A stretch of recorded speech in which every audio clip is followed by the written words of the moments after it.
jina la Yesu Kristo aliye Bwana na Mwokozi wa maisha yetu.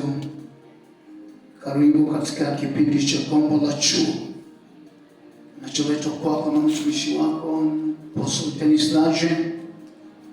Na safari hii tunataka tugusie kuzaliwa kwa Yesu, maana ni vizuri tujue jinsi mambo yalivyokuwa. Katika kitabu cha Mathayo sura ya kwanza na ule mstari wa 18, kuzaliwa kwake Yesu Kristo kulikuwa hivi: Mariamu mama yake alipokuwa ameposwa na Yusufu, kabla hawajakaribiana, alionekana ana mimba kwa uweza wa Roho Mtakatifu. Naye Yusufu mumewe, kwa vile alivyokuwa mtu wa haki, asitake kumwaibisha, aliazimu kumwacha kwa siri. Basi alipokuwa akifikiria hayo, tazama, malaika wa Bwana alimtokea katika ndoto, akisema, Yusufu mwana wa Daudi, usiogope kumchukua Mariamu mkeo, maana mimba yake ni kwa uwezo wa Roho Mtakatifu.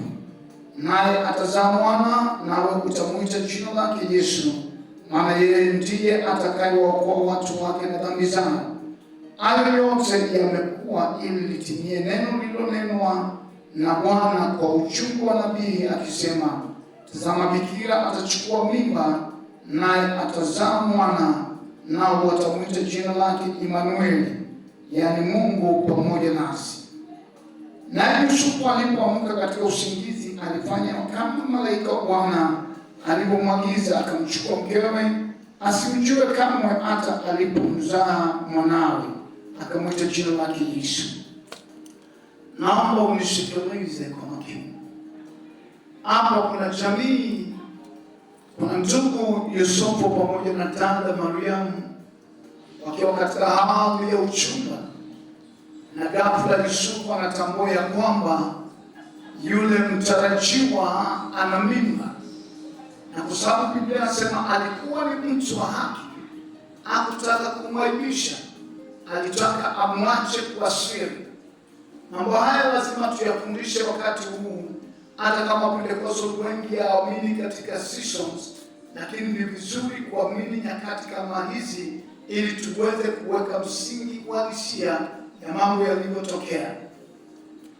Wakati akiazimu kumwacha Mariamu kwa siri, malaika wa Bwana akaingilia kati katika ndoto zake, akazungumza naye, akamwambia Yusufu, usiogope kumchukua mkeo.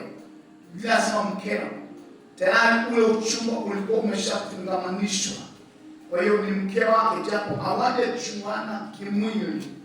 Anaambia usiogope kumchukua, sababu mimba alionayo si ya mwanadamu, bali ni ya Roho Mtakatifu, na kitakachozaliwa kitaitwa kitakatifu, na tena atamwita jina lake Yesu, maana yeye ndiye atakayewaokoa watu wake na dhambi zao. Jina la pili anaitwa Imanueli, yaani Mungu pamoja nasi. Sikiliza, hili ni jambo la ajabu bikira kuchukua mimba. Ni jambo ambalo liko kwenye unabii, nitakuja kugusia baadaye katika Isaya sura ya 7 mstari wa 14. Mambo haya yako na Isaya alizungumza mambo haya miaka 750 kabla Yesu hajazaliwa. Kumbuka nilikwambia kwamba nabii ni kidole cha chomba, nabii ni sauti ya Mungu. Kwa hiyo Mungu alizungumza, na Mungu bado anazungumza, na hata leo bado anazungumza. Na kile kisichowezekana kwa mwanadamu, kwa Mungu inawezekana. Maana hapa ni bikira anachukua mimba, amzae mwana. Huyu mtoto wa kiume jina lake aitwe Yesu, maana yake ndiye atakayewaokoa watu wake na dhambi zao. Namba 2 aitwe Imanueli, yaani Mungu pamoja na mwanadamu. Unajua, Mathayo anataka kuleta kwenye ukamilifu kutimilizwa kwa unabii, lakini unabii ilikuwa ni miaka 750 kabla. Kuna mambo ambayo yananenwa juu yetu hata leo.